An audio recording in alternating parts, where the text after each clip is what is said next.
Queridos irmãos e irmãs em Cristo e queridos amigos que nos acompanham, sejam todos bem-vindos para mais uma transmissão do Instituto Vida para Todos. Desta vez, diretamente de Torres Vedras, Portugal. Estamos muito alegres por palavras reveladoras sobre o livro de Mateus. Fala a respeito do reino dos céus. E o reino dos céus é o domínio do céu aqui na terra, especialmente sobre a igreja. E nós já chegamos à mensagem número 31, que tem por título: O Rei é o Senhor do Sábado. E a leitura bíblica é Mateus capítulo 12, 32, ou seja, todo o capítulo 12. Mas eu não sei se vamos ter tempo de cobrir todo, de qualquer forma, eu preparei. Mas como tem tantas revelações, tanta luz, né, para aplicarmos, então vamos esperar pelo Espírito a condução da palavra, né? E nós sabemos que o livro de Mateus, que fala o Evangelho do Reino, de pregarmos o Evangelho do Reino, porque Deus, Ele precisa estabelecer o seu reino aqui na terra, que foi usurpado pela rebelião de Satanás. E Deus hoje, graças a Deus, tem a sua igreja como lugar onde ele pode aplicar a sua autoridade aqui na terra. Através da igreja, esse reino será retomado para Deus aqui na terra. E nós vimos desde o começo do livro de Mateus, e vimos que Deus soberanamente chamou um coletor de impostos, né, um cobrador de impostos, um publicano. E o publicano naquele tempo era considerado como na categoria dos pecadores. E Mateus estava na coletoria e Jesus passou por lá e disse-lhe: segue-me. E ele imediatamente largou tudo e seguiu o nosso Senhor Jesus. Graças a Deus por causa desse fato, queridos irmãos, nós temos a revelação do livro de Mateus. Do contrário, nós não teríamos essa luz toda, né, que vem falando sobre o reino dos céus, né, a necessidade de nós vivemos na realidade do reino dos céus. Portanto, irmãos, eu agradeço ao Senhor por essa providência divina. E por causa de ser Mateus alguém que conhecia como funciona o governo, como funcionava um reino, então ele pôde descrever com muita propriedade, vendo tudo que Jesus fazia e introduzir. Ele é o único que colocou no seu evangelho, no seu livro, esse termo, o reino dos céus. Então hoje nós estamos desfrutando muito e ganhando muita luz. Eu vou dizer para vocês que logo no começo do livro de Mateus, mostrado que na introdução havia necessidade de arrependimento. O arrependimento, irmãos, no passado nós entendíamos que o arrependimento é uma conversão de 180 graus. A gente ia para uma direção, né, do mundo, uma direção do pecado, e um dia o Evangelho chegou até nós cremos em Jesus e nós deixamos essa vida de pecados, e nós voltamos 180 graus em direção oposta para seguir o nosso Senhor Jesus e para viver uma vida totalmente oposta àquela que nós vivíamos. Só que com a revelação dessa vez, mostra que essa conversão ainda não é suficiente, porque essa conversão de 180 graus ainda nos faz permanecer, né, no plano da terra. O Senhor quer nos fazer uma conversão, mas essa conversão seria uma transferência de dimensão, uma transferência de plano. Nós que vivemos no plano da terra, nós que nascemos, crescemos, né, no plano cartesiano, nós olhamos, nós cremos naquilo que nós vemos, né? E nós vivemos limitados pelo tempo e espaço, e nós não temos noção de que existe uma outra dimensão, a dimensão da eternidade, a dimensão onde Deus vive, a dimensão do céu e a dimensão espiritual. Mas depois que nós cremos em Jesus, queridos irmãos, pela fé tornou-se possível essa transferência para a outra dimensão. E é essa transferência que Deus precisa fazer nas nossas vidas. Não é apenas uma conversão e permanecer no mesmo plano da terra. Nós precisamos ser transferidos para o plano celestial. Portanto, queridos irmãos, para essa transferência, né, livro de Hebreus capítulo 1 versículo 3, livro de Hebreus capítulo 11 versículo 1 mostra que a fé é a única chance, é a única porta, a única janela que nós temos para nós sairmos do terreno e fazermos contato com as coisas de Deus, coisas celestiais, né?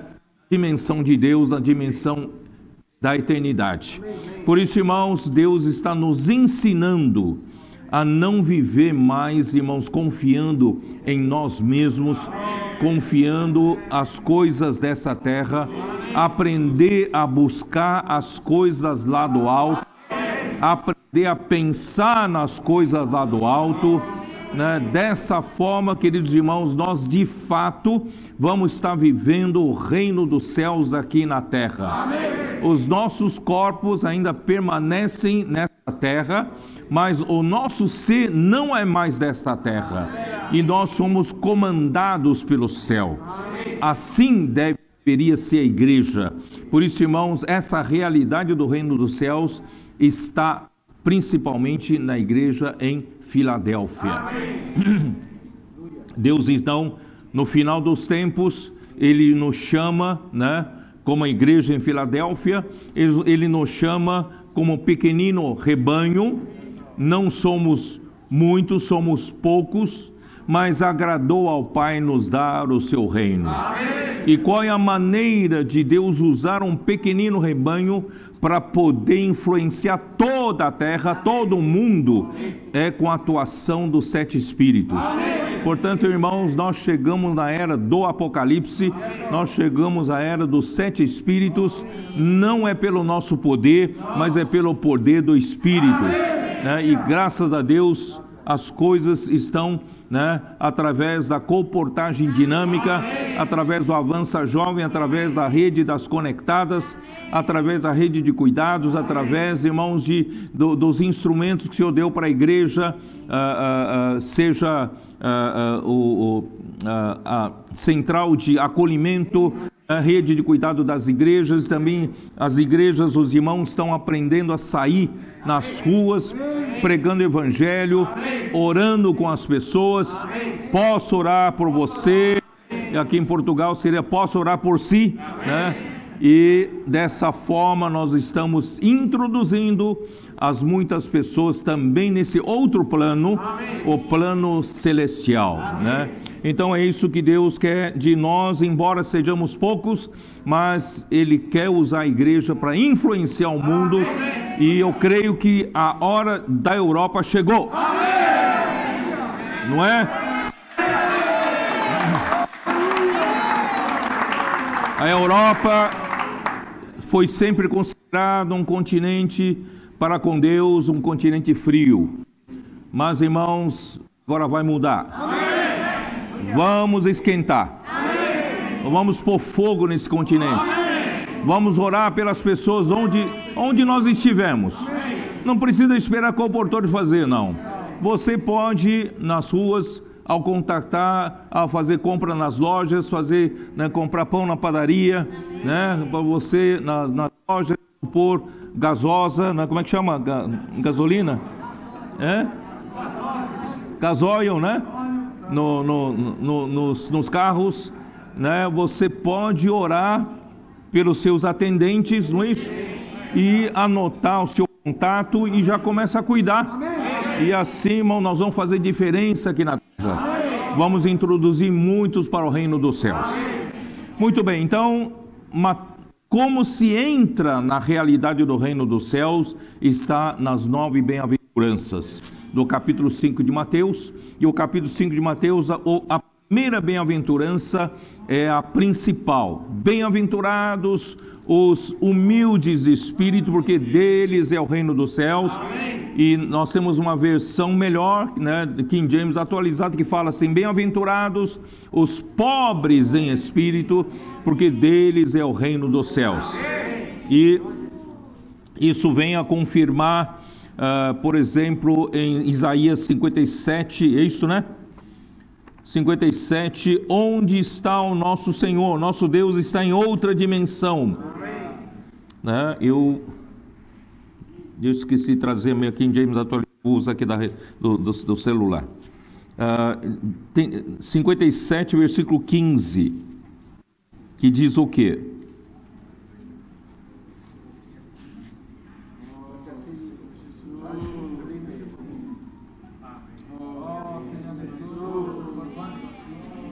Vou ler na versão King James atualizada. Porquanto assim afirma o alto e sublime. Quer dizer, o nosso Deus, Ele é o próprio alto. Ele é o sublime. Aquele que vive para sempre. Ele vive na eternidade. E a versão João Ferreira de Almeida fala: Ele vive a eternidade. Ele está na eternidade. Ele habita a eternidade. Não é isso? Que mais? E cujo nome é Santíssimo, habito no lugar mais majestoso, né, e santo do universo. Contudo, estou presente. De um lado, nosso Deus está lá na outra dimensão. Ele está na dimensão da eternidade, não está na dimensão do tempo e espaço, nesse mundo cartesiano. Ele está na outra dimensão, mas ao mesmo tempo Ele está também aqui conosco. Mas com quem? Com o contrito e humilde de espírito. Irmão, só quem está com um espírito contrito e humilde tem a presença de Deus. O reino dos céus, né, está com quem é humilde e contrito de espírito, a fim de proporcionar um novo ânimo ao quebrantado de coração e um novo alento ao coração arrependido. Então, como se entra e permanece no reino dos céus? Na realidade do reino dos céus, irmãos, é ter um espírito contrito e humilde, e ter um coração quebrantado e um coração arrependido. E o Isaías 66, último capítulo de Isaías, como diz, versículo 2: ora, não foram as minhas próprias mãos que criaram o que existe, e só assim tudo o que há veio a existir? Indaga Yahvé, o Senhor. Darei, pois, minha atenção e estima a este quem? Eu, Deus, que estou na eternidade. Eu vivo em outra dimensão, mas a minha atenção e a minha estima estão voltadas para quem? Ao humilde e arrependido de espírito, que dedica seu amor reverente à minha palavra. Por isso, irmãos, nós precisamos aprender a todo tempo a viver com espírito arrependido, um espírito humilde, contrito, um coração quebrantado, e dar total atenção para a palavra do Senhor. Isto é, sem a palavra nós não vivemos. Sem a palavra do Senhor nós não temos direção. Sem a palavra do Senhor nós não temos confiança em nós mesmos para viver. Não sei se os irmãos entenderam, mas é por aí que eu quero começar a mensagem. Então vamos voltar para Mateus. Mateus, então, seguindo, né? Depois de terminar Mateus 5, 6, 7, nós falamos várias mensagens sobre isso, não é isso?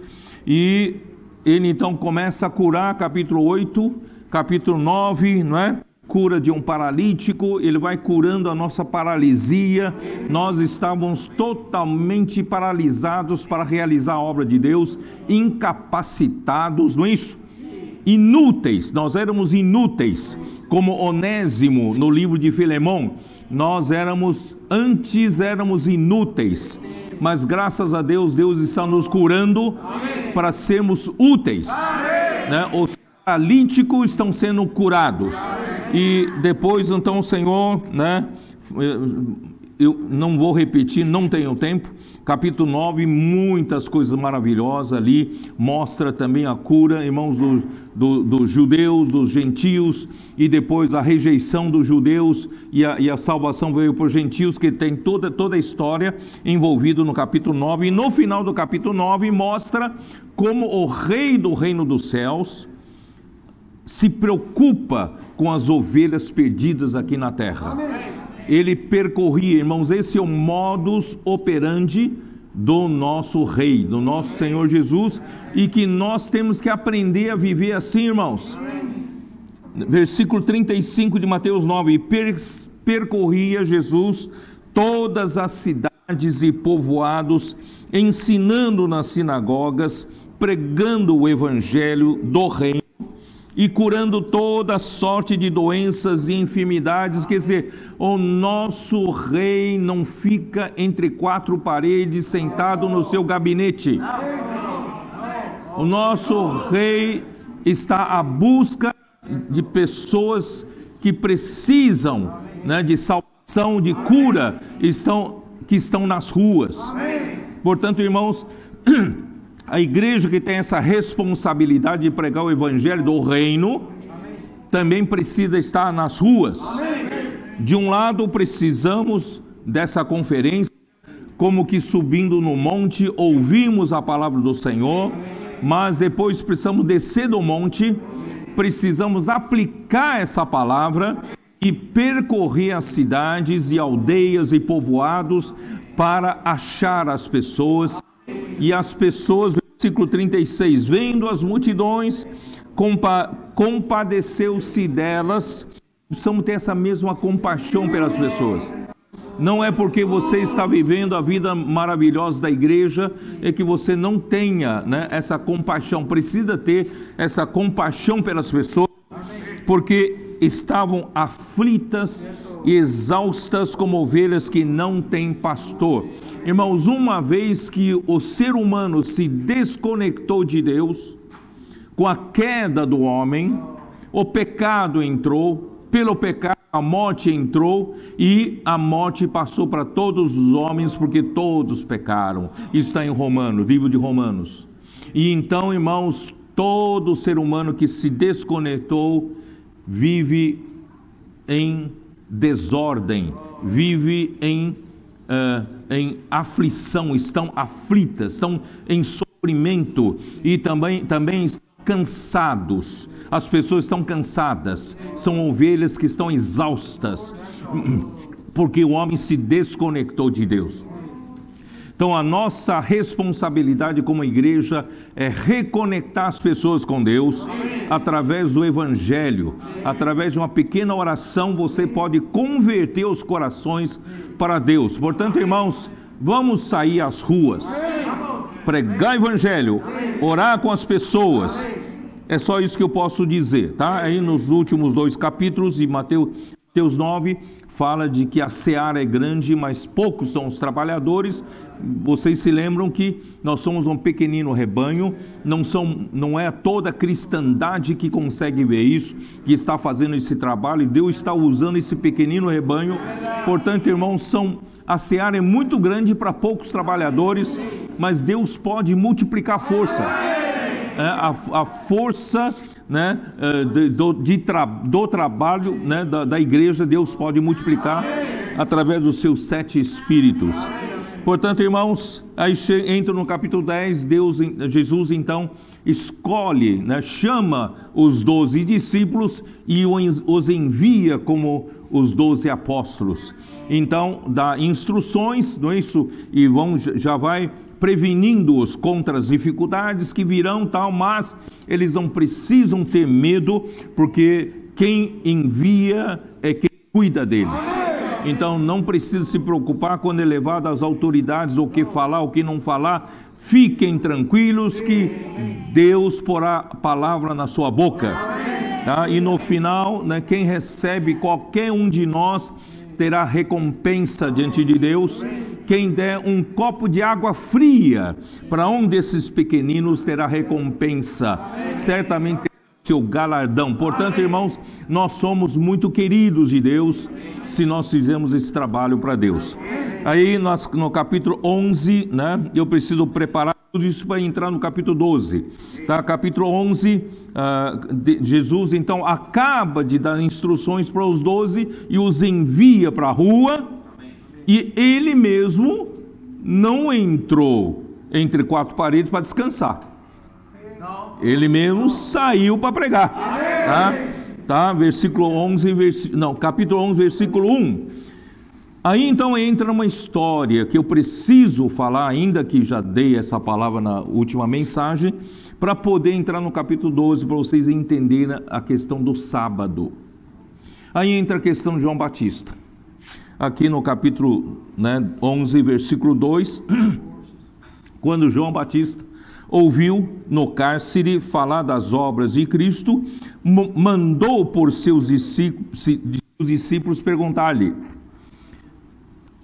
és tu aquele que estava para vir, ou havemos de esperar outro? Irmãos, é de assustar, né? Que João faça essa pergunta. Então eu preciso, ainda que rapidamente, preciso traçar mostrar esse plano de fundo para vocês entenderem o que precisa ser extraído daqui para frente, tá? Irmãos, João Batista, ele desde o ventre materno estava cheio do Espírito Santo. Era alguém diferente dos demais. Ele não ficou na velha religião judaica. Ele não era sacerdote, não ficou na velha religião como sacerdote no templo, vestindo vestes sacerdotais, finas vestes, e nem comia de finas comidas dentro do templo. Antes, ele saiu para o deserto, porque ele precisava tirar, aqueles judeus já vivendo nessa velha religião. Ele precisava tirá-los para converter-se a Jesus, preparar o caminho para Jesus. Então ele saiu para o deserto. Ele era a voz que clamava no deserto, e ele não se vestia de vestes finas, ele se vestia de pelos de camelo, aspecto rude, quem sabe até mal cheiroso, né? E o que ele comia, não de finos manjares, ele comia de gafanhotos e mel silvestre. Então, assim era João Batista, e o Espírito era com ele. Ele não precisava fazer força, não é isso?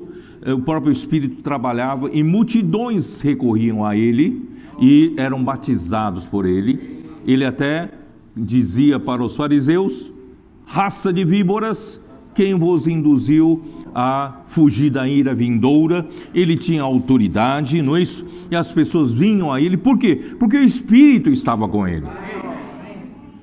Aí quando ele viu Jesus, ele falou: este é quem disse para vocês que viria depois de mim. Eu vos batizo com água, mas ele vos batizará com Espírito Santo e com fogo. Não sou digno nem de desatar-lhe as correias das sandálias. Não é? Ele virá e com a sua pá ele vai recolher o trigo no celeiro, né? Ele vai queimar a palha no fogo. Quer dar vida.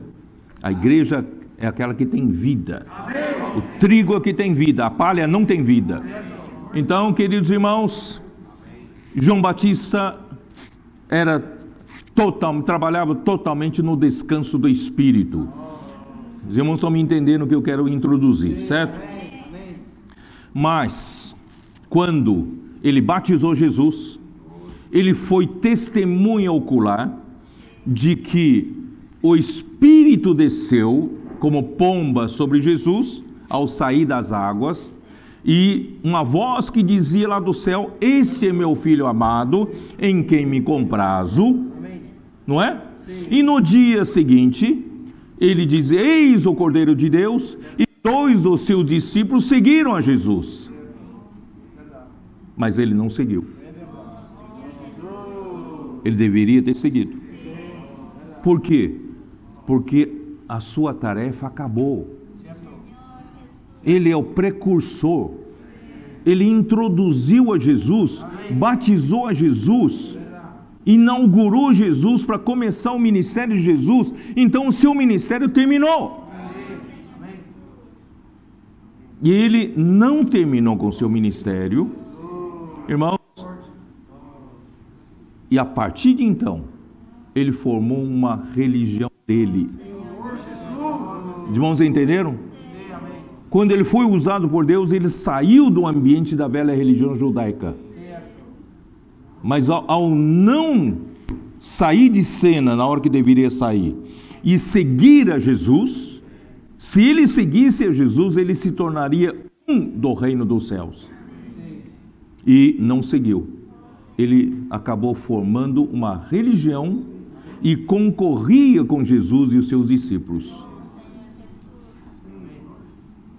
Irmãos, quando você é dirigido pelo Espírito, você é governado pelo Senhor, você trabalha no descanso. Mas quando você começa a querer montar o seu próprio grupo, você quer dar continuidade àquilo que você que fazia pelo Espírito, mas agora já não o faz, começa a vir cansaço, começa a vir queixas, você se torna uma pessoa queixosa, você queixa-se de todo mundo. João Batista se queixou de Jesus, ele se decepcionou com Jesus. Jesus deveria ter tirado, se ele realmente é Jesus, se ele era o Filho de Deus, né, o Messias enviado aqui na terra, deveria ter tirado João da prisão. Aí você começa com esse tipo de pensamento: eu trabalhei tantos anos para Deus, trabalhei tantos anos para Jesus, e agora, olha só a minha situação, ninguém liga para mim, estou abandonado. Irmãos, é porque você já caiu numa religião. Você perdeu o seu frescor de seguir o Senhor Jesus. Irmão, não forme nenhuma religião para você. Ele já tinha o seu próprio grupo de discípulos que concorriam com os discípulos de Jesus. Os nossos discípulos, nós jejuamos, os discípulos de João dizia, nós jejuamos, e os fariseus também, e os seus discípulos não jejuam, indagando a Jesus. Irmão, começa a ter queixa de tudo quanto é lado. Irmão, vamos parar com isso. Vamos seguir com simplicidade o nosso Senhor, com espírito contrito, humilde de espírito. Quando você se julga alguém, quando você se julga conhecedor de alguma coisa, é porque a árvore do conhecimento do bem e do mal está equipando você. Você acaba se queixando de todo mundo, você se decepciona com Deus. É ou não é? Que o Senhor tenha misericórdia de nós. Vamos voltar para a simplicidade. Vamos seguir a Jesus. Com simplicidade, receber a palavra profética, obedecer, praticar, é a nossa simplicidade. Assim nós nunca nos queixamos de ninguém, muito menos de Deus. Nós seguimos com alegria. E nós corremos, não cansamos. Não é isso? Nós trabalhamos, não nos fatigamos. Por quê? Porque o Espírito é conosco. Trabalhamos no descanso. É por isso, irmãos, aqui no finalzinho, não é isso? versículo 28 de capítulo 11 de Mateus, porque eu preciso entrar no capítulo 12, né? Então, vinde a mim, versículo 28, vinde a mim todos que estáis cansados, sobrecarregados, e eu vos aliviarei. Nós pensamos que isso se refere às pessoas do mundo. Vinde a mim, claro que também é para as pessoas do mundo, mas aqui, irmãos, diz principalmente a alguém que parece semelhantemente a João Batista, que estava trabalhando no descanso e saiu do descanso e começou a trabalhar na religião, começou a trabalhar, não é isso, por si só. Irmãos, Senhor Jesus, essa palavra aqui, irmãos, essa palavra de Mateus não são palavras de palestras. Essas palavras relatam a nossa realidade, nos alertam. Essa palavra, irmãos, é para nos levar para a realidade do reino dos céus. Eu estava aqui falando para os irmãos, essa palavra me causa um temor. Vocês sabiam disso? Esses dias, eu só peço para Deus, Senhor, não me deixe nunca cair em alguém autoconfiante, tão confiante que tem controle na mão de todas as coisas, como nós acabamos virando um João Batista, e saímos de trabalhar no descanso, achando que nós somos alguma coisa, temos alguma coisa, aí nós perdemos tudo, irmãos. Principalmente agora no final dos tempos. Que o Senhor me guarde de qualquer soberba, qualquer orgulho. Continuo não sendo nada, não sendo ninguém. Humilde, contrito de espírito. Que o Senhor possa nos usar, irmãos. E dessa forma, irmão, nós vamos trabalhar no descanso. Do contrário, nós estaremos cansados e sobrecarregados. Jesus, és tu aquele que havia de vir, ou vamos esperar outro? Porque eu já estou cansado de esperar. A carga está muito pesada para mim. Jesus vai ser, está pesado para você porque você não veio tomar a minha canga, né? Vinde a mim todos que estáis cansados, sobrecarregados. Você também, João Batista, vem para mim e eu vos aliviarei. Amém. Tomai sobre vós o meu jugo. Tomai sobre vós o meu jugo. Que maneira Deus tem para nos aliviar quando nós nos desviamos do descanso de Deus? É tomar o jugo de Deus. Em vez de Deus tirar a sua carga, Deus quer que você tome o jugo dele. O que é jugo dele? Vocês conhecem a canga, não conhecem? A canga é uma trave de madeira com formato dois animais, não é isso? Que vai no pescoço do animal. E aqui, na verdade, o sentido de tomar o meu jugo é que toma o seu lugar na canga que está esperando por você aqui do lado. Vocês estão entendendo, não? Porque a canga é assim, né? Está no animal principal e a outra que é o animal auxiliar, certo? Então, essa canga está esperando por você. Você realmente quer? Você está cansado? Você está sobrecarregado?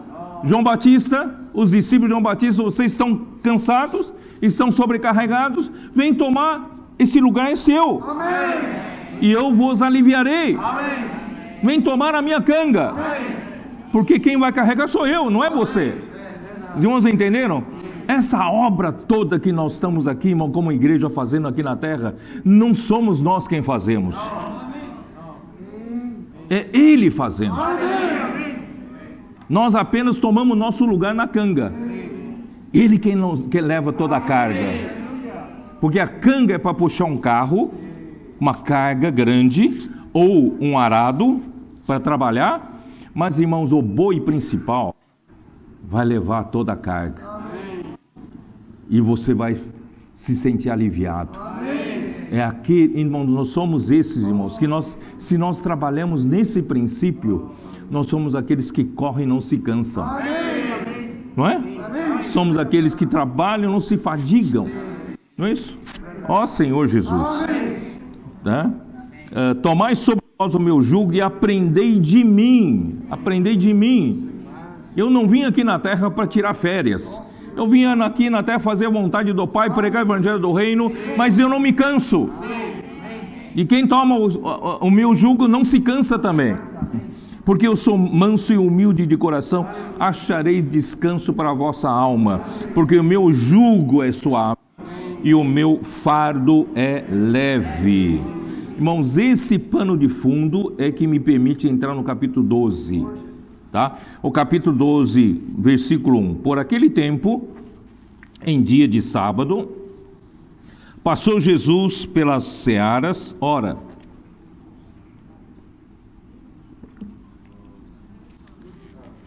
estando seus discípulos com fome, entraram a colher espigas e a comer.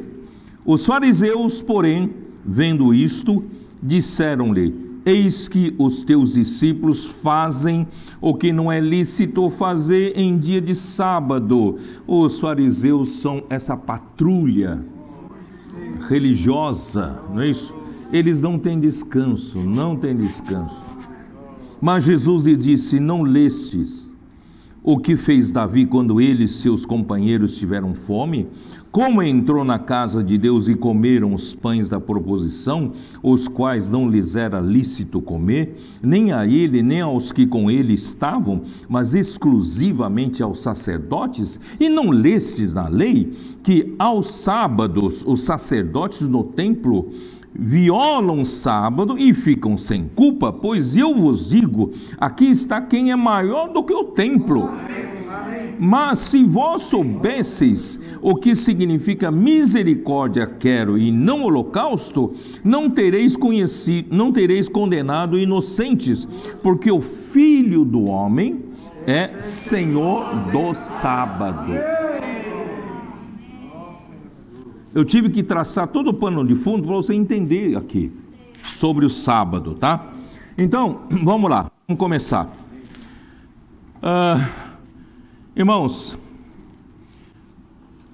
os fariseus estão sempre correndo atrás e fiscalizando os outros, né? Você sabe que tem gente que está sempre fiscalizando os outros, né? E não fiscalizando a si mesmo, mas só gosta de fiscalizar os outros. E Jesus e seus discípulos estavam quebrando o sábado, violando o sábado, né? E em 1 Samuel 21, dá uma olhada, primeiro livro de Samuel, capítulo 21, vocês se lembram da história? Se não lembram, é Davi fugindo de Saul, certo? Davi teve que fugir de Saul, que por ciúmes queria matá-lo. Versículo 1 diz assim: então veio Davi a Nobe, ao sacerdote Aimeleque. Aimeleque, tremendo, saiu ao encontro de Davi e disse-lhe: por que vem só e ninguém contigo? Respondeu Davi ao sacerdote Aimeleque: o rei deu uma ordem, me disse: ninguém saiba porque te envio e de que te incumbo. Quanto aos meus homens, combinei que me encontrasse em tal lugar. Agora que tens à mão, dá-me 50 pães ou o que se achar. Quer dizer, o rei Davi precisava alimentar os que estavam com ele, tá? E respondeu o sacerdote a Davi, disse-lhe: não tenho pão comum à mão, há porém pão sagrado, se ao menos os teus homens se ativeram das mulheres. Então, irmãos, o sacerdote Aimeleque acabou dando os pães sagrados. Que são os pães sagrados? Quem sabe? No santo lugar, há uma mesa chamada mesa da proposição, ou mesa da presença, onde estão 12 pães, tá? Esse pães da presença, irmão, também representa a presença de Deus. E esses pães é para alimentar o povo. Era um para cada tribo, 12 pães, tá? E todo sábado, esses pães eram trocados. E quando esses pães eram trocados, o que for retirado pode ser usado, comido pela família do sacerdote. Vocês entenderam? Então é esse pão que o sacerdote Aimeleque tinha à mão, né? Ele não podia dar aquilo que acabou de ser oferecido, tá? Ele podia dar aquilo que foi retirado. Então ele podia, tá? Só que era só para os sacerdotes. Mas Davi estava precisando, não é isso? E o sacerdote Aimeleque então deu esses pães para Davi. E ninguém morreu por isso, certo? Então foi permitido por Deus que fosse alimentado os que estavam com Davi. Isso que Jesus está falando, tá bom? Os pães, vamos dar uma olhada. Por quê? Porque aqui Jesus estava. Por que fala de Davi? Porque Jesus é o verdadeiro Davi. Amém. Veio para tomar o reino, o trono de Davi para todo sempre. Então esse é o verdadeiro rei Davi. Os pães da presença, né? Êxodo 33, capítulos 33, versículos 14 e 15.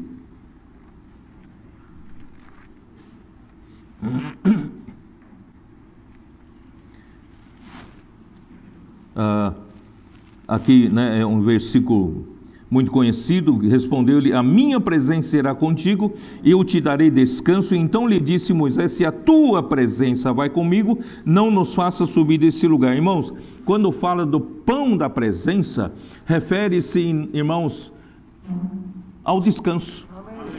Porque a presença de Deus nos dá descanso. Quando você sai às ruas, pregar o evangelho, orar pelas pessoas, se você vai sozinho, você se cansa. Mas se você sai na presença de Deus, a presença de Deus sai com você, irmão, você não tem cansaço, tá? E Isaías 63, 9. Senhor Jesus.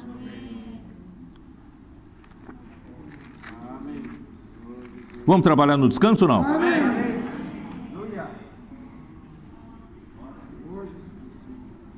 Em toda a angústia deles foi ele angustiado, e o anjo da sua presença o salvou. Pelo seu amor e pela sua compaixão ele os remiu, os tomou e os conduziu todos os dias da antiguidade. Irmãos, como nós precisamos da presença de Deus na nossa vida. Esses pães indicam a presença de Deus que nos faz descansar. A presença de Deus nos dá descanso. Hora que João Batista saiu da presença de Jesus, que deveria se aderir a Jesus, né? Perdeu o descanso, tá? Então era isso que eu precisava mostrar para vocês. E os 12 pães, cada um simbolizando uma tribo. Vamos ver Levítico 24. Levítico 24, versículo 5. Também tomarás da flor de farinha, e dela cozerá 12 pães, cada um dos quais será de 2 dízimas de um efa, e os porás em 2 fileiras, 6 em cada fileira, e sobre a mesa de ouro puro perante o Senhor. Esse é o pão da presença. Versículo 9: e serão de Arão e de seus filhos, os quais os comerão no lugar santo, porque são coisa santíssima para eles, das ofertas queimadas ao Senhor, como estatuto perpétuo. Esses eram os pães da presença que estavam no tabernáculo, tá? Então esses pães eram colocados na mesa, no lugar santo do tabernáculo, e todos os sábados, depois da cerimônia, então eram trocados e podiam ser comidos, né, pelo sacerdote e sua família. E os sacerdotes que preparavam os pães e sacrifícios no sábado, porque no sábado não se podia trabalhar, mas o sacerdote tinha que preparar os pães. Eles não violavam o sábado. Eles violavam o sábado, não tinham problema. Vocês entenderam? É isso que Jesus estava falando. Então aqui, ó, Mesmo sob proibição geral do trabalho nesse dia, os sacerdotes que preparavam os pães e sacrifício no sábado, né, não tinham problemas, tá bom? O significado do sábado, Deus... isso eu quero mostrar para você. Que significa o sábado? É que virou-se um mero preceito religioso. Né? Temos que entender qual é o seu significado. Qual é o seu significado? Gênesis capítulo 2, dá uma olhada, Gênesis capítulo 2, Deus, ele terminou a sua obra. O que aconteceu? Vamos lá, capítulo 2, versículo 1 diz assim: assim pois foram acabados os céus e a terra e todo o seu exército. E havendo Deus terminado no dia 7º a sua obra que fizera, descansou nesse dia de toda a sua obra que tinha feito. E abençoou Deus o dia 7º e o santificou, porque nele descansou de toda a obra que como Criador fizera. Então Deus abençoou o 7º dia, né, e o santificou, né, porque ele descansou de toda a obra como o Criador fizera. Então, queridos irmãos, pense um pouquinho. O 7º dia para Deus, que é o dia do descanso, seria o quê? O homem foi criado em que dia? O homem foi criado no 6º dia. E o 7º dia, o dia do descanso, é o primeiro dia do homem. Vocês entenderam ou não? Então, o homem foi criado para entrar no descanso de Deus. Deus nunca teve intenção de o homem, ele precisa do homem para trabalhar para Deus. Deus quer que o homem entre no seu descanso. O trabalho do homem é no descanso de Deus. Os irmãos entenderam? Então, o primeiro dia do homem é o 7º dia de Deus. O primeiro dia do homem é o descanso de Deus. E mais tarde, quando veio Cristo e morreu, e o primeiro dia da semana se tornou o dia do Senhor. Vocês estão entendendo? Aí, né? Aí mudou para o dia do Senhor. Nós, o Novo Testamento, não é isso?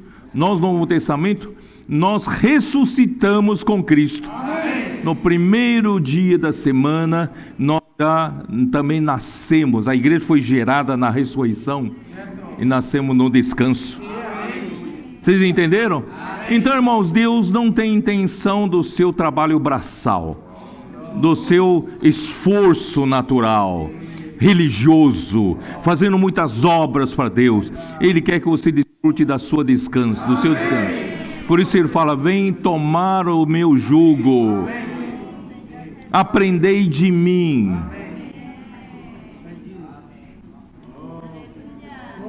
Vocês estão me entendendo ou não estão entendendo?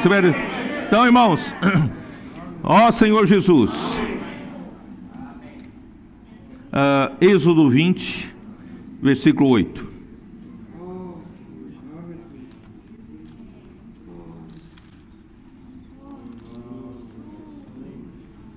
Lembra-te do dia de sábado para o santificar, né? 6 dias trabalharás e farás toda a sua obra, mas o 7º dia, o dia é o sábado do Senhor teu Deus. Não farás nenhum trabalho, nem tu, nem o teu filho, nem a tua filha, nem o teu servo, nem a tua serva, nem o teu animal, nem o forasteiro das tuas portas para dentro, porque em 6 dias fez o Senhor os céus e a terra, o mar e tudo o que neles há, e ao 7º dia descansou. Por isso o Senhor abençoou o dia de sábado e o santificou. Por isso, irmãos, o sábado não é para regular o homem como preceito religioso. Dá uma olhada em Marcos capítulo 2, versículo 27. Marcos.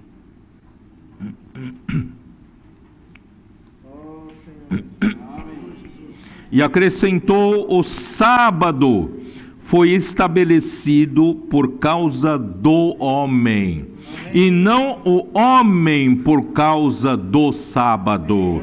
De sorte que o Filho do Homem é Senhor também do sábado. Quer dizer, o sábado não foi estabelecido para regular o homem, mas foi estabelecido por causa do homem, para que o homem entrasse no descanso de Deus. Só que os fariseus inverteram esse processo. Em vez de o homem poder descansar, o homem fica mais cansado ainda, regulando os outros, quem quebra o sábado, quem não quebra o sábado, e acusa e denuncia. Irmãos, não é para isso, né? O sábado foi feito para o homem, para nós entrarmos no descanso, tá? E a boa terra, Deuteronômio 12, a boa terra representa o descanso. Deuteronômio 12. Irmãos, eu não tenho pressa mais para terminar, eu não vou conseguir terminar esse capítulo, mas vamos devagar, vamos com, né? Não tem pressa, se precisa, né? Essa mensagem se transformar em 2 mensagens, não tem problema, tá? Não se preocupe, nem eu vou me preocupar, tá? Deuteronômio 12, versículo 9. Porque até agora não entraste no descanso e na herança que vos dá o Senhor vosso Deus. Irmãos, ainda Deus quer nos dar um descanso. Deus quer nos dar um descanso. A terra boa de Canaã, irmãos, representa esse descanso, representa o sábado. Mas esse verdadeiro descanso ainda não é a terra física de Canaã. Deus preparou um outro dia, um outro descanso, que está onde? Está em Hebreus capítulo 4. Dá uma olhada, Hebreus 4. Onde está esse descanso? Hebreus 4, versículo 8. Ora, se Josué lhes houvesse dado descanso, não falaria posteriormente a respeito de outro dia. Quer dizer, Josué realmente fez com que as 12 tribos, quando entraram na boa terra de Canaã, distribuiu a herança para cada um, não é isso? Cada tribo recebeu a sua possessão, não recebeu? Então já deu descanso. Mas aqui diz: se Josué lhes houvesse dado descanso, não falaria posteriormente a respeito de outro dia. Portanto, resta um repouso para o povo de Deus. Porque aquele que entrou no descanso de Deus, também ele mesmo descansou de suas obras, como Deus das suas. Irmãos, é isso que Deus quer nos fazer. Deus quer nos fazer trabalhar no descanso. Trabalhar no descanso. Porque precisamos, irmãos, descansar, trabalhar descansando. Quando você está no Espírito, quando você segue o Espírito, por isso quando você é simples e segue a palavra, por isso eu digo, aqueles que têm Deus, Ele atenta, né, atenta para aqueles que têm um amor reverente, dedicam um amor reverente à sua palavra. Irmãos, isso é trabalhar no descanso. Deus fala, a gente com simplicidade recebe, e obedece e pratica, e Deus faz a obra, não é? Jesus, mesmo Jesus aqui na terra, ele não se esforçava para fazer a obra de Deus, sabia disso? Quem fazia a obra de Deus é o próprio Deus. Não é verdade? Hein? Eu não li uma vez por vocês Atos capítulo 2? Atos capítulo 2, versículo 22. Varões israelitas, atendei a estas palavras: Jesus o Nazareno, varão aprovado por Deus, diante de vós com milagres, prodígios e sinais, os quais o próprio Deus realizou. Quem realiza é Deus. Não era Jesus. Por intermédio de Jesus. Mas quem realiza é Deus Pai. Por meio dele, entre vós, como vós mesmos sabeis. Então, irmãos, a mesma coisa. Hoje, se nós ouvirmos a palavra do Senhor, nós obedecemos, nós saímos e praticamos. Irmãos, quem realiza a obra de Deus é o próprio Deus. E nós descansamos. Nós trabalhamos no descanso. Irmãos, é isso que tem acontecido esses dias. Não é, Maurício? Hein, Maurício? Você foi aperfeiçoado lá no Brasil? Você veio aqui na Europa? Funciona na Europa ou não funciona? Funciona. Trabalhando no descanso. Porque quem realiza a obra não sou eu. Os milagres que acontecem, as pessoas choram, as pessoas são curadas, as pessoas são colocadas, a vida delas é colocada em ordem. Quem faz esse trabalho não sou eu. Eu não tenho essa capacidade, mas é Deus. Se é Deus quem faz, então façam no descanso. Se sou eu quem faço, eu vou me fatigar, vou ficar sobrecarregado. Irmãos, melhor trabalhar no descanso. Irmãos, esse outro descanso que nós falamos de Hebreus capítulo 4, esse outro descanso, irmãos, é o 7º milênio. E nós já estamos, irmão, no limiar de terminar o 6º milênio. O 7º milênio, irmãos, é o reino milenar. Nós, esse outro dia que Hebreus 4 fala, para entrar na boa terra de Canaã, irmãos, é entrar no reino milenar. Então, hoje a igreja vive como a realidade do reino dos céus. E a nossa responsabilidade, irmãos, é introduzir o reino de volta. Esse reino, irmão, virá em sua manifestação no milênio, no 7º milênio. Esse 7º milênio está para vir. E nós queremos ser esses que vão introduzir. Numa das viagens, foi em 2019, né, Maurício? Hein? Nossa, você sabe até a data, é? 9 de novembro. Final de novembro de 2019. Eu estava ali visitando as igrejas de Minas Gerais, com o Maurício e com os irmãos ali que estão lá. Ali viajando, né, no carro, na van deles. E eu perguntei para o Senhor: Senhor, o que o Senhor quer que eu faça aqui na terra? Qual é o meu papel? Me diga concretamente o que tenho que fazer aqui na terra. Qual a minha responsabilidade? Qual é o meu papel? O Senhor disse claramente para mim: eu quero que você introduza o meu povo na terra boa de Canaã. Amém.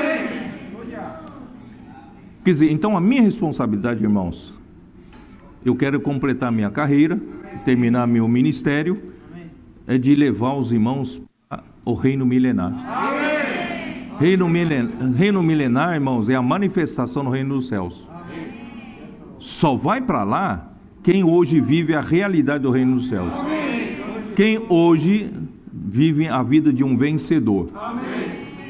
Irmãos, é para isso que nós lutamos.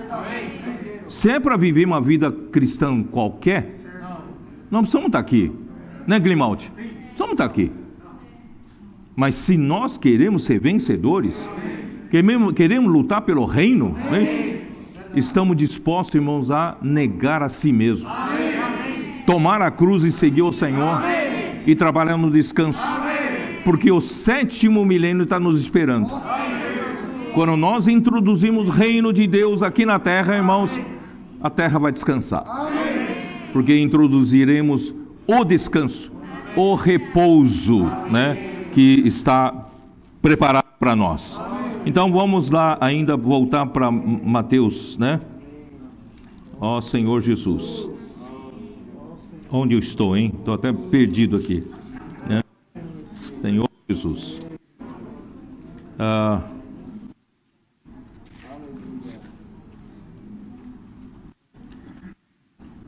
capítulo 12 de Mateus, tá? Versículo 5 eu não li, né? Ou não lesse na lei que aos sábados os sacerdotes no templo violam o sábado e ficam sem culpa, pois eu vos digo, aqui está quem é maior que o templo. Os sacerdotes trabalham no sábado, não é isso? E não violam o sábado. Mas aqui ele não diz assim, aqui está quem é maior que os sacerdotes. Mas ele é maior que o templo. Porque o templo é maior que os sacerdotes. E ele é maior que o templo, tá? Então, aí, mas se vós soubesses o que significa, irmãos, o homem não entende. Um homem não entende o coração de Deus. Jesus quer misericórdia. Deus quer nos dar misericórdia. E não holocaustos. E o homem toda hora quer oferecer holocaustos para ele, usando os seus próprios meios para o sacrifício. Seus irmãos entendem. É que nem um Caim, né? Que nem um Caim. Em lugar de ser como Abel, né? Oferecer para Deus, não é o melhor da gordura das ovelhas, dos animais, né? E não o melhor da sua própria força. Irmão, Deus não quer fruto das nossas próprias forças. Deus quer nos dar misericórdia, porque Deus sabe a nossa condição, irmãos. Deus conhece a nossa condição. Nós mesmos, irmão, não temos nada para dar para Deus, senão aquela sarça que Moisés viu. Nós somos o quê? Aquela sarça que é o suporte para Deus poder trabalhar. Aquele fogo não usava sarça como combustível, mas usava sarça como suporte. Hoje é a mesma coisa, irmãos. Deus quer usar o meu corpo, o meu ser como suporte. Se eu não for para a rua, Deus não consegue ir para a rua. Então Deus me usa como suporte. Mas a força não é minha. Quem faz a obra não sou eu. Eu sou o suporte. Quem faz a obra é o fogo. Irmãos, entenderam? Temos, porém, esse tesouro em vasos de barro, diz Paulo, para que o que? A excelência do poder seja de Deus e não de nós. Somos um vaso de barro, vamos levar o tesouro na rua. Porque se eu não for, esse tesouro não vai. Deus precisa de mim, é para isso. Mas não que eu confie em mim mesmo, na minha força, na minha capacidade, né, no meu poder para realizar a obra de Deus. Não. Eu quero te dar misericórdia. Eu não quero os seus muitos sacrifícios. Eu não quero os seus muitos holocaustos. Eu quero, na verdade, te dar graça, te dar misericórdia, que você possa servir como esse suporte, como esse vaso de barro. Está ficando mais claro para vocês ou não? Esse capítulo? Espero que fique mais claro para vocês essa questão do sábado, né? Ó Senhor Jesus, sabe por quê? O homem é muito tolo. No dia em que a Eva foi enganada pela serpente, a serpente disse para ela: olha, Deus mentiu para vocês. No dia que vocês comerem da árvore do conhecimento do bem e do mal, Deus disse que morreria. Vocês não vão morrer, não. Porque Deus tem medo que o dia que você comer, você vai ganhar uma capacidade de discernir o bem e o mal como Deus. Isto é, você não precisa mais de Deus. Você terá o quê? Uma pseudo capacidade de julgar as coisas e fazer as coisas. Irmãos, isso engana o homem até hoje. E engana muitos cristãos, até entre nós. Então o Senhor tenha misericórdia de nós. Não deixe que essa capacidade falsa que a árvore do conhecimento dá para o homem, o conhecimento dá para o homem, é uma capacidade falsa. pensa que sabe, você pensa que tem habilidade. Quando você, no começo, na vida da igreja, você é humilde, você aprendia com todo mundo, não é isso? A hora que você formou um discipulado como João Batista, não é isso? Aí você já é autoconfiante. Por isso, irmãos, esses dias, está falando para Salomão, esses dias eu tenho orado ao Senhor, Senhor, me mantém sempre humilde. Amém. Não me deixe me orgulhar. Amém. Eu quero trabalhar no teu descanso. Eu sou apenas um vaso. Mantém o meu espírito humilde, contrito e arrependido. Todo o tempo, a todo tempo. Aí, irmão, eu vou trabalhar no descanso. E Deus consegue fazer a sua obra. Do contrário, irmãos, a obra de Deus para em nós. Não consegue fazer. Ó Senhor Jesus. Continuando, versículo 9. Tendo Jesus partido dali. Que horas são, hein? Quanto tempo ainda tem? 7h30? Tendo Jesus partido dali, entrou na sinagoga deles, achava-se ali um homem que tinha uma das mãos ressequidas. E eles então, com o intuito de acusá-lo, perguntaram a Jesus: é lícito curar no sábado? De novo esse problema, esse tema, não é isso? E ao que lhes respondeu: qual dentre vós será o homem que, tendo uma ovelha e num sábado, esta cair numa cova e não fará todo esforço tirando-a dali? Ora, quanto mais vale um homem que uma ovelha? Logo, é lícito nos sábados fazer o bem. Então disse o homem: estende a mão. Estendeu-a e ela ficou sã como a outra. Retirando-se, porém, os fariseus conspiravam contra ele sobre como lhe tirariam a vida.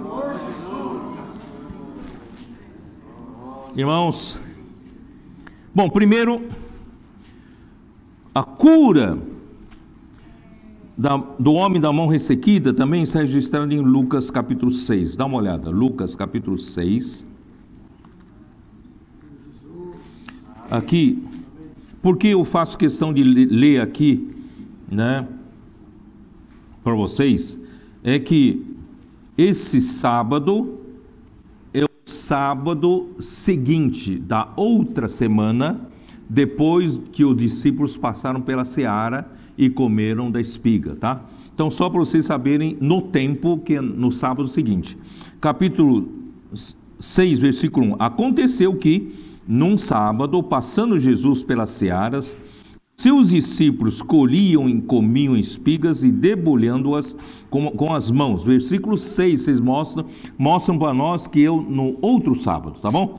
Sucedeu que em outro sábado, entrou ele na sinagoga e ensinava. Ora, achava-se ali um homem cuja mão direita estava ressequida, tá? Então li Lucas para vocês entenderem que é no outro sábado. Então, irmãos, no primeiro sábado, o rei revelou que ele é o Senhor do sábado. Nós já lemos isso no versículo 8. E que ele era maior que o templo. E nós lemos isso no versículo 6. E o verdadeiro significado de sábado para o homem é trabalhar no descanso de Deus. Pois ele prefere misericórdia a holocaustos, certo? Versículo 7. E no segundo sábado, o rei revela que se preocupa com o homem e o compara a ovelhas, tá? Versículo 11. Irmãos, Jesus realmente, ele ama o homem. E se preocupa com o homem, né? Os homens, as multidões estavam como ovelhas sem pastor, né? Aflitas e exaustas. Então, irmãos, nosso Deus tem esse desespero pelos homens. E nós não podemos ficar frios quanto a isso, com o coração endurecido. Precisamos ter esse mesmo coração de compaixão pelas pessoas. Vamos sair às ruas, vamos resgatar essas ovelhas. Você pode dizer, não, mas eu não consigo resgatar toda, mas aquela que você resgatou já salvou a vida dela. Isso. Então vale a pena, irmãos, né? No Brasil nós temos milhares, irmãos, de testemunhos de como as pessoas, não poucas, irmão, né? Não poucas, e a vida, mas vejam a vida totalmente sem graça, sem sentido, certo? Irmãos, nós vimos muitas situações acontecendo e as pessoas sendo resgatadas. Então isso é que Deus quer nos usar. Somos poucas pessoas, mas essas poucas pessoas, o Espírito pode nos usar e fazer grandes coisas. Portanto, irmãos, não se sintam tão limitados aqui na Europa. Vocês aparentemente são poucos, mas, irmãos, o Espírito pode usar vocês. Se cada um de nós, irmãos, no dia a dia, contatarmos as pessoas, orarmos com as pessoas, levando livros, não é isso? Que possa as pessoas verem, conhecer o Evangelho do Reino, né? Ou pelo menos um jornal, certo?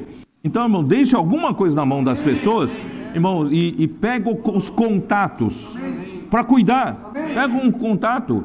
Você quer que eu continue orando por você?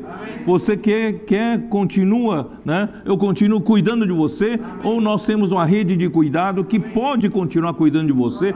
Irmão, vamos fazer isso na Europa. É uma coisa simples, mas, irmãos, que nós vamos resgatando as pessoas e colocando na igreja. Porque a igreja em Filadélfia, irmão, tem essa responsabilidade de levar as pessoas para o descanso. Trabalha no descanso e para levar ao descanso, que é o reino milenar. Essa é a nossa responsabilidade. Ó Senhor Jesus. Então, onde eu estou, hein? A mão, irmãos, a mão ressequida. A mão é um membro do corpo muito útil para trabalhar. Uma vez ressequida, perde a sua função. Irmãos, eu acho que eu sou uma das pessoas que tenho mais autoridade para falar da mão, né? A minha mão direita perdeu força na primeira semana de setembro de 2020. E eu estou pouco a pouco recuperando, mas não está recuperando ainda 100%, né? E ainda por causa do problema da coluna, do estrangulamento do canal medular, possivelmente tem que passar por uma cirurgia ainda em dezembro, se Deus quiser. Mas, irmãos, é impressionante como essa perda da força e consequente, como é que fala?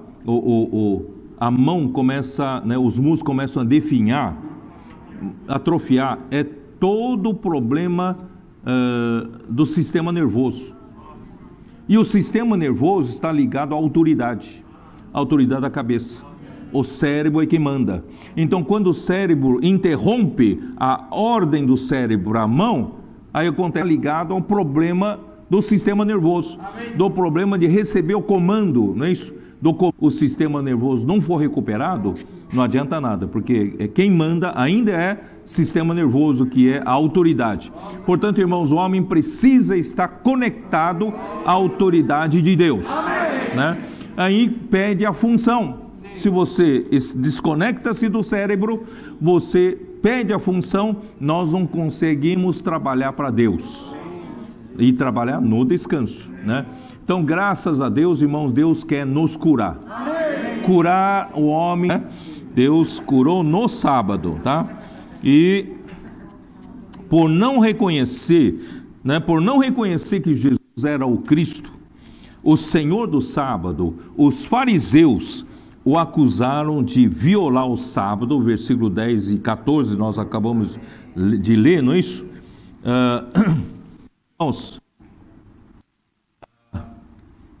Para os fariseus, observar os preceitos da lei era mais importante que salvar vidas. O sábado foi feito para o homem foi feito para observar o sábado. Eu li isso em Marcos capítulo 2, versículo 27. Então, a partir daí, irmãos, os fariseus passaram a conspirar para tirar a vida de Jesus. Versículo 14. Tamanho era o ódio deles contra quem viola os preceitos da lei aos olhos de Deus, né? Aos olhos deles, né? mesmo que seja para salvar vidas. Era mais importante a observação da lei, dos preceitos da lei, do que salvar vidas. Irmão, tudo começa a se inverter, né? Então, graças ao Senhor, irmãos, nós hoje temos a compreensão correta sobre o sábado. O sábado foi feito para o homem. O homem, né, foi feito para entrar no descanso de Deus. Irmão, nós dependemos totalmente de Deus. Por isso eu comecei tudo, irmãos, com bem-aventurados os pobres em espírito, porque deles é o reino dos céus. Irmão, tudo parte desse princípio. Eu tenho que aprender, irmãos, ter um espírito contrito e humilde e arrependido. Espírito sempre arrependido, sempre humilde. Irmão, nunca eu me achar alguém, né? Eu sou sempre simplesmente um vaso criado para Deus, por Deus, para Deus poder me usar para levar a sua obra adiante e eu trabalhar, colocar o meu lugar na canga de Jesus. Vou trabalhar no descanso, tá? Irmãos, esse é o significado, tá? E com a rejeição dos judeus, irmãos, o rei então se volta para os gentios. Vamos ver no versículo 15. Mas Jesus, sabendo disto, afastou-se dali, muitos o seguiram, e a todos ele curou, advertindo-lhes, porém, que não o expusessem à publicidade, para cumprir o que foi dito por intermédio do profeta Isaías. Irmãos, Jesus não veio aqui na terra para ter fama, não veio aqui na terra para buscar sua própria glória, e não veio aqui na terra, irmãos, para buscar publicidade, buscar holofote. Irmãos, o homem gosta disso. O homem gosta de holofote, o homem gosta de publicidade, o homem gosta de se tornar famoso. Irmãos, Deus nos livre disso, nos livre disso, porque o nosso rei não veio para isso. Eis aqui o meu servo que escolhi, o meu amado em quem a minha alma se compraz. Farei repousar sobre ele o meu espírito e ele anunciará juízo aos gentios. Irmãos, é pelo Espírito de Deus que Jesus atuava. Hoje, da mesma forma, não é pela minha capacidade que eu atuo, mas é pelo Espírito de Deus, não é isso? E é que ele anunciará o juízo, aqui pode ser, para você entender, a justiça, né? Ele então anunciará a justiça aos gentios. Quer dizer, já que os líderes, né, dos judeus começaram a perseguir Jesus e começaram a rejeitar Jesus e começaram a o quê? Conspirar para tirar a vida de Jesus. Então Jesus viu que não adiantava ficar ali. Então ele se voltou para os gentios. Quer dizer, pelo menos aqui foi um pré-anúncio, né, de que viria para gentio. Não contenderá, não gritará, nem alguém ouvirá na praça a sua voz. Vocês viram que com essa rejeição toda, com essa perseguição toda, conspiração para tirar-lhe vida, irmãos, ele não contendeu nenhuma vez. Ele não gritou nenhuma vez, ele não anunciou isso nas praças publicamente, né? Aqui, mas pelo contrário, aqui diz: não esmagará a cana quebrada, nem apagará a torcida que fumega, até que faça vencedor o juízo ou a justiça. Não sei se os irmãos entenderam aqui. Poderoso, Deus Criador. Um homem, quem é um homem para rejeitar Jesus? Quem é o homem? Bem, não é isso? Mandar poderes do céu e esmagar o homem. Mas ele, nem uma cana quebrada que dele se faz uma flauta, enquanto toca, né? Enquanto esteja sendo usado, funciona. Mas quando racha, já não serve mais como flauta. E nem assim Jesus esmaga. E ele não esmagou. Vocês entenderam? Os judeus foram úteis para Deus no Antigo Testamento. Foi um povo de Deus no Antigo Testamento e que nós devemos respeitar. Nunca devemos criticar, nós devemos respeitar. Irmãos, mas agora não serve mais. A cana está quebrada. Não se toca mais flauta. Mas Jesus não esmagou. Vocês entenderam? O pavio, quando começa a soltar fumaça, é melhor apagar, não é isso? É que a gente usa a eletricidade, né? Naquele tempo é tudo lamparina, certo? Então a lamparina, as donas de casa naquele tempo não entendiam de eletricidade, mas acendia, né? Vamos supor, lamparina de querosene, tá? Quem aqui ainda foi do tempo de lamparina de querosene ali, ó? Tem alguém ali, levantou a mão, né? Então quando começa a terminar o combustível, não é isso? Quando o homem se acha que não precisa mais de querosene para atuar, o próprio pavio pode, né, iluminar, aí começa a pegar, carbonizar, começa a soltar fumaça. E quando começa a soltar fumaça, o que a dona de casa tem que fazer? O que você tem que fazer? Apagar logo, não é isso? Não digo apagar porque não tem mais combustível. Se você começar a queimar o pavio, não é isso? Não adianta nada, não vai soltar muita luz não. Então você apaga para depois colocar mais combustível. Mas Jesus não apagou. Vocês estão entendendo? Mesmo no meio de tanta rejeição, no meio de tanta perseguição, no meio de tanta conspiração, irmão, Jesus não esmagou o homem. Ele ama o homem. Ele quer dar misericórdia ao homem. Ele quer dar sempre uma segunda chance para o homem. Mesmo com pessoas, né, pessoas tão vis. Ele quer o quê? Ele quer pregar justiça. E essa justiça vai triunfar. Essa justiça vai salvar os gentios. Não é isso que fala? Né? Não esmagará a cana quebrada, nem apagará a torcida que fumeca, até que faça vencedor o juízo ou a justiça, e no seu nome esperarão os gentios. Irmãos, nós tivemos essa grande sorte. Os judeus rejeitaram e essa sorte chegou até nós. E a nós foi anunciada a justiça. E pelo nome do Senhor Jesus, nós entramos no reino dos céus. A fé chegou até nós. Cristo chegou até nós. Não é isso? Irmãos, nós temos que louvar o Senhor. Eu acho que eu vou parar por aqui, né? Vou parar por aqui, aqui dá para parar.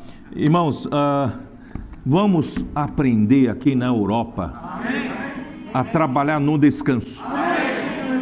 Vamos aprender o significado de trabalhar na canga do Senhor. O Senhor está nos convidando para tomar o nosso lugar na canga. Vamos tomar o nosso lugar, porque quem vai trabalhar é Ele. Nós apenas damos suporte para Ele, como vasos de barro, como a sarça de Moisés, né, para que Deus possa fazer sua obra aqui na Europa. Porque nós não temos capacidade, nós não temos poder para isso, mas Deus pode. E a Ele interessa, irmãos, concluir esta era. Esta era está concluindo, não só na América do Sul, isso está acontecendo. Vamos ser esse suporte. O Senhor quer que vá na rua, no meu dia a dia, orar com as pessoas. Eu fiz uma coisa, eu também não tinha coragem. Eu faço a frase: posso orar por si? Escapou, não tem mais como recolher, né? Posso orar por si? A pessoa fala: pode. O que você vai fazer? Não tem jeito. Então ora pela pessoa. Aí você vai ver o Espírito trabalhar. Então, irmãos, aqui na Europa, vamos fazer isso? Você pode ser útil, né? Você é um vaso de barro, você é uma sarça. Deixa o fogo trabalhar, o poder de Deus, né? Vamos trabalhar no descanso. Vocês vão ver o Espírito espalhando pela Europa. Vai fazer a sua obra. Se todos nós demos esse suporte para Deus trabalhar. Vamos trabalhar no descanso. Deus abençoe vocês. Amém.